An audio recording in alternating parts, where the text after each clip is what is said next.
شايفين يا جماعة؟ بصوا انا لما بكب كده خدوا بالكم. شايفين الدهون بتنزل لوحدها ازاي؟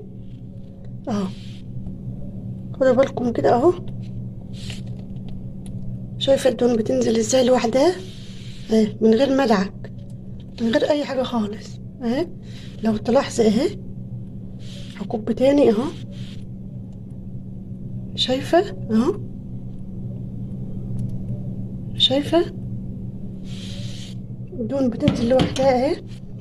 طب تعالوا كده معايا منديل نضيف اهو، همسح بس، مش هقول لك انا هدعك، همسح بس. شايفين؟ بصوا اهو، اهو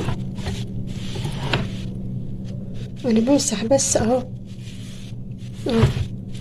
يعني من غير لا سلكة ومن غير اي حاجة، يا دوبك بمنديل اهو. شايفين؟ اهو.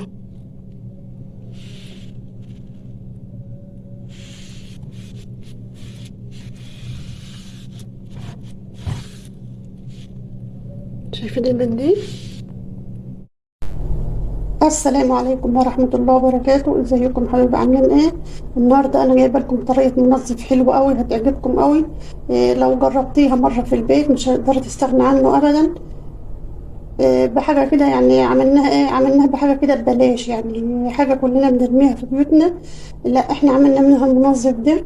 انا مش عايزه اقول لكم المنظف ده بره الازازه منه بتتباع بشيء وشويات، يعني الازازه منه بتعدي 50 جنيه. احنا هنا لا، عملناه بحاجه يعني ايه، بحاجه غير مكلفه خالص، يعني مش هيكلفك. وكمان يعني الكميه اللي احنا عملناها دي يعني تعمل 4 ازاز ولا 5 ازاز كمان، ايه، من الازاز اللي بنشتريها من بره. بس لو عجبك الفيديو امان عليكي اعملي لي متابعة على الفيس، واشترك في قناتي على اليوتيوب، وتعليق حلو زيكم كده عشان الفيديو يترفع على الفيس. الفيديوهات يا جماعة ما بتتحركش، مش جايبة نسبة مشاهدة عشان خاطر الفيديو ما بيترفعش على الفيس كويس، يعني ما فيش حد بيشوفه كتير بسبب التعليقات، بسبب ان ما فيش تعليقات. فبالله عليكم ان تدخل صفحتي تسيب لي تعليق حلو زيها كده. صلي على النبي، في تعليق حلو زيك كده هتاخد الاجر، اجرين ان شاء الله. اجر ان انت هترفع لي الفيديو على الفيس، هتخلي ناس كتير تشوفه. والاجر التاني ان انت هتاخدي اجر الصلاة على النبي عليه الصلاة والسلام. صلي على النبي، في تعليق حلو زيك كده هتاخد الاجر، اجرين ان شاء الله. اجر ان انت هترفع لي الفيديو على الفيس، هتخلي ناس كتير تشوفه. والاجر التاني ان انت هتاخدي اجر الصلاة على النبي عليه الصلاة والسلام.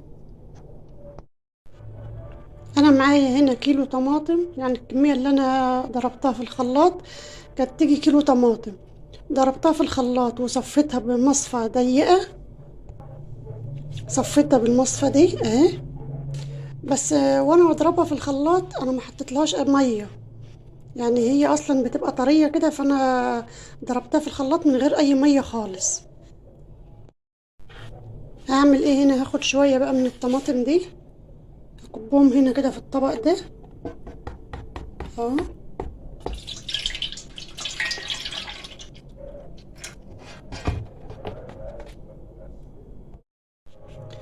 وباقي الطماطم هضيف عليها لترين ميه سخنه اهي.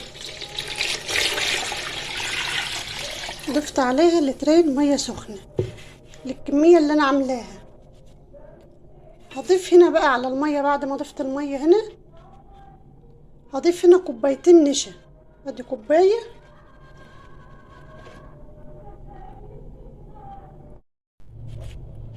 وادي الكوبايه التانية،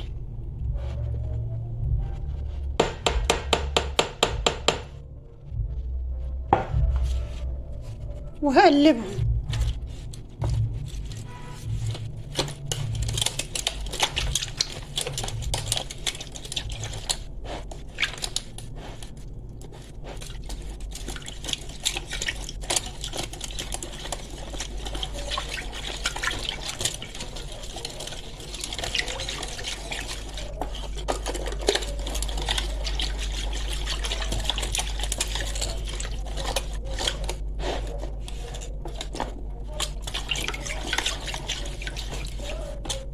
انا هنا حطيت النشا ليه؟ النشا هنا بديل لماده اسمها التكسوول، فهي التكسبون ده مش موجود في السوق، قليل قوي يعني، نادر لما بتلاقي عندك بتاع منظفات. فالنشا هنا بديل ليه. فهو بيعمل ايه النشا؟ هو منعم ومرطب للايدين. لما بنستعمل المنظف ده ما بيتعبناش في ايدينا يعني، او ايدينا ما بتشققش او كده، لا. بينعم ايدينا.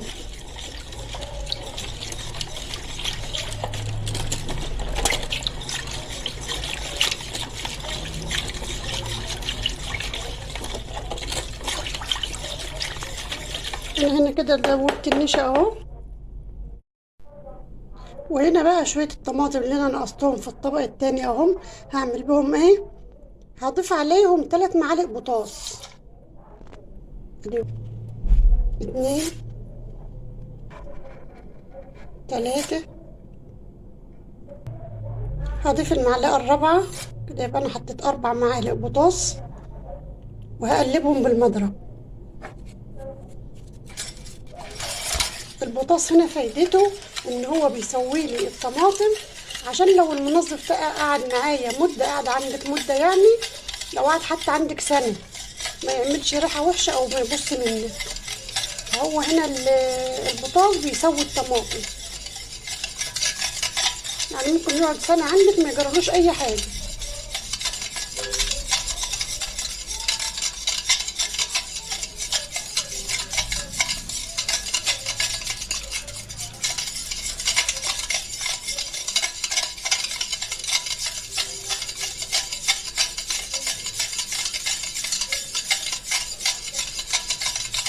اهم شيء دوبي البطاطس كويس في الطماطم.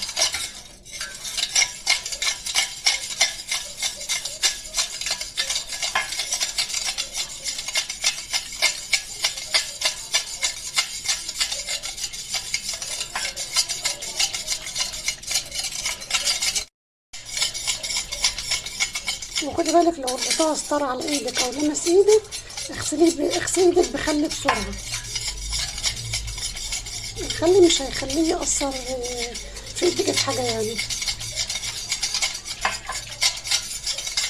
انا هنا كده دوبته كويس اهو. هضيفه بقى على باقي الطماطم. بس خدي بالك الطبق بيبقى سخن آه عشان البطاطس اهو. انا كده ضفته عليه اهو. هقلب بقى.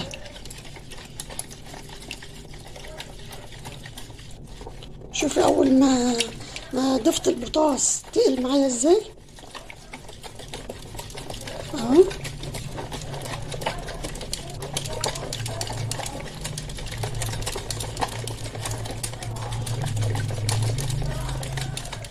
اهم شيء امشي على الخطوات صح، يعني ما تحطيش حاجه قبل حاجه. وكل ما تضيفي حاجه قلبيها كويس.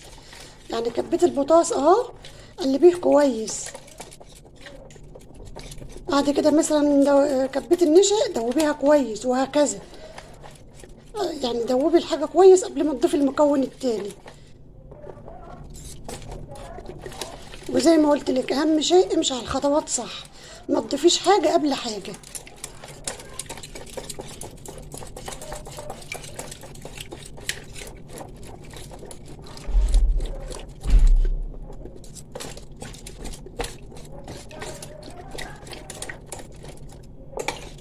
انا هنا كده دوبت البطاطس اهو. انا دوبت النشا كويس. هضيف بقى نص كوبايه عصير ليمون وهقلب.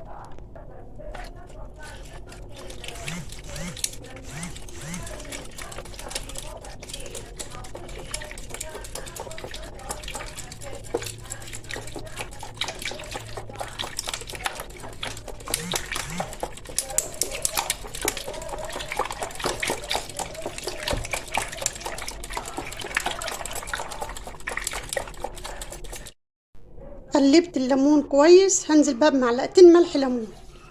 ادي معلقه وادي التانية. وهقلبهم برضو كويس.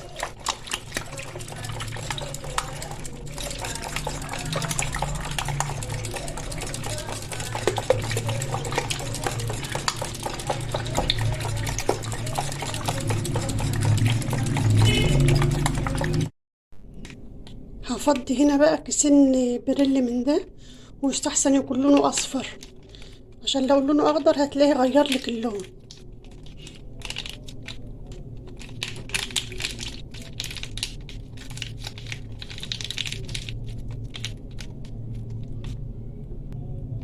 تاني خد الكيس التاني،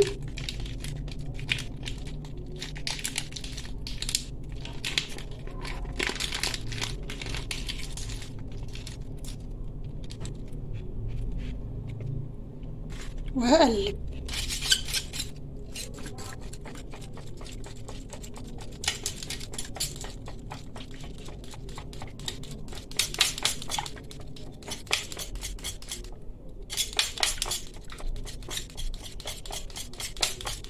ويستحسن لما تحطي بريل تحطيه من اللي هو بتاع الشركات ده، هيبقى النتيجة معاكي احسن من البريل اللي هو احنا بنجيبه سايب ده، يعني نحط الاكياس احسن.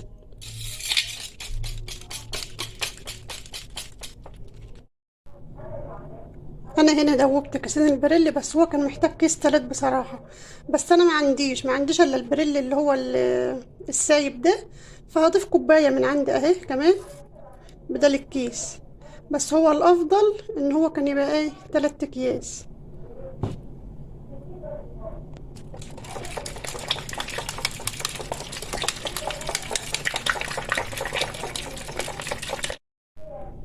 هنزل هنا بكوبايتين كلور، الكوباية التانية، وهقلب.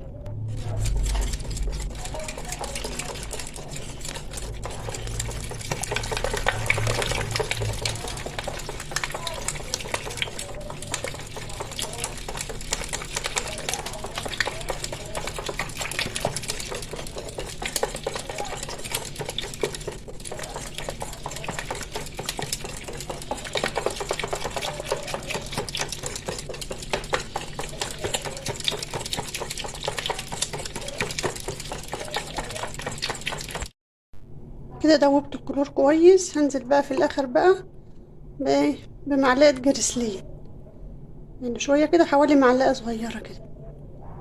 وعايزة تزودي شوية زودي، خلوهم مثلا حوالي معلقة كبيرة، زودي براحتك.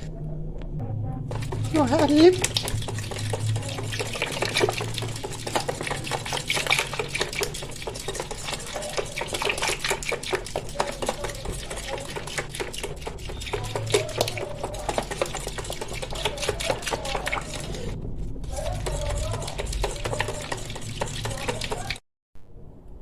اللي هنا كده خلصته خلاص اهو، بس هشيل الرغوة اللي على وشه ده كده اهو.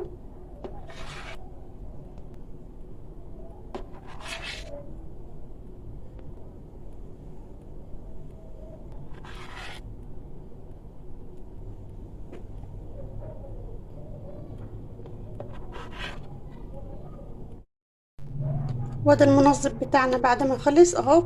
شايفين لونه وشايفين قوامه اهو، قوامه اهو. المنظف ده يا جماعة انا تالت مرة اعمله. اول مرة ما ظبطش معايا، يعني ايه في اللون، يعني لاني مشيتش على المقادير صح، فطلع لونه غامق مني كده، يعني ايه ما عجبنيش لونه. بس هو كان حلو، يعني في التنظيف كان حلو برضه مش وحش. بس عشان يطلع معاكي باللون الحلو ده امشي على المقادير صح، زي ما هتشوفوا في الفيديو كده. ما تحطيش حاجة قبل حاجة. انا يعني المنظف ده بيتباع بره، الازازة بتعدي منه ال50 جنيه، يعني غالي جدا. شوفي احنا عملناه بحاجات بسيطة جدا جدا، ما كلفناش في البيت، والكمية اللي احنا عملناها دي يعني تيجي معانا يجي 5 ازايز من اللي هنشتريها من بره. غير بقى كده وكده كمان، يعني مش قادره اقول لكم على حلاوته، يعني حلو قوي، يعني انت هتستعمليه في كل حاجه عندك في البيت، يعني مش محتاجه بقى تجيبي منظفات كتير. انا غسلت بيه البوتاجاز، يعني انا دي تالت مره اعمله زي ما قلت لكم. غسلت بيه الحروق بتاع البوتاجاز طلعت. غسلت بيه الشفاط، كان بيسيح لي الدهون كده تسيح. غسلت به الحوض الاستانلس، خلاه بيلمع وبقى زي الفل بتاع المطبخ. غسلت به السيراميك، الصفار اللي بيبقى في السيراميك ده تحت الحوض وكده يعني، وسيراميك الحمام. غسلت بيه حاجات كتير قوي في البيت والله، عندي لقيته يعني زي الفل. تقدري كمان تحطي منه في الغسالة، بس وانت بتحطي منه في الغسالة خدي بالك ان انت ايه تحطيه مع الحاجات الفاتحة. وما تكتريش برضو منه عشان خاطر ده فيه بوتاص، ما تنسيش ان فيه بوتاص. وما تحطوش مع الحاجات الغامقة يعني عشان ما يبوظش الهدوم. يعني اي حاجة فيها دهون مستعصية عندك هتقدري تغسليها بكل سهولة، مش هتتعبك زي الاول خالص. عايزة اقول لك كمان على حاجة مهمة. لما تيجي تغسلي اي حاجة فيها دهون، هتعملي ايه؟ اغسليها على الناشف. يعني ايه على الناشف؟ يعني مثلا البوتاجاز فيه حروق وانت عايزه تغسليه، ما ت... ما, تك... ما تبلوش ميه، لا وهو ناشف كده كب عليه شويه منظف من ده. وسيبيه 10 دقايق او ربع ساعه، وتعالي برضو لما تيجي تدعكيه بالسلكه ما تكبيش برضو ميه، ادعكيه بالسلكه كده برضو بالمنظف بس. وبعد كده ابقى اشطفيه، هتلاقي الدهون بتطلع معاكي بكل سهوله من غير يعني دعك جامد ولا تتعبي ولا اي حاجه خالص. كذلك برضو الشفاط، برضو لما تيجي تنزليه وتغسليه كب عليه برضو المنظف ده من غير ما تبليه برضو ميه. وبرضو السيراميك برضو لما تيجي تغسليه لما يكون فيه صفار او فيه حاجات كده مش كويسه، برضو ما تكبيش ميه، نشفي السيراميك او يعني وهو ناشف، وروحي برضو كب عليه شويه من المنظف ده، وسيبيه 10 دقايق برضو ولا ربع ساعه، وتعالي دعكي السيراميك بالفرشه هتلاقيه طلع معاكي بكل سهوله. كده الشفاط بعد ما خلصت اهو شطفته بالميه قدامكم. يعني انا وريتكم قبل ما اغسله وبعد ما اغسله اهو عشان تشوفوا الفرق بنفسكم. شوفوا كمان شكل المطبقية دي، انا كان المطبقية دي كانت عندي كان مليانة دهون من المطبخ يعني كده، من البخار والحاجات كده لما باجي اطبخ. فكانت الدهون كانت عاملة عليها كده من البخار. فشفتوا انا غسلتها برضو بالمنظف ده، شايفين الاستانلس بيلمع ازاي؟ شايفين عملت ازاي؟ بصوا كمان المصفى دي عندي انا كنت بصفي بها الزيت، بنضف بها الزيت. طبعا انتوا كلكم عارفين المصفى لما تصفي بها الزيت بتبقى شكلها عامل ازاي يعني. تقريبا كده ما بتبقاش باين ملامحها من الدهون. شايفين هي هنا بتلمع معايا ازاي؟ لان برضو رحت جايه برضو جايبه منديل وعصته من المنظف ده، ورحت جايه حطاه عليها كده اهو، لفته وغلفتها بالمنديل وعليه المنظف، وسبتها برضو ربع ساعه. شلت المنديل من عليها ورحت جايه ايه غسلها بالسلكه. شايفين بتلمع معايا ازاي؟ شايفين شكلها رجعت جديده اهي.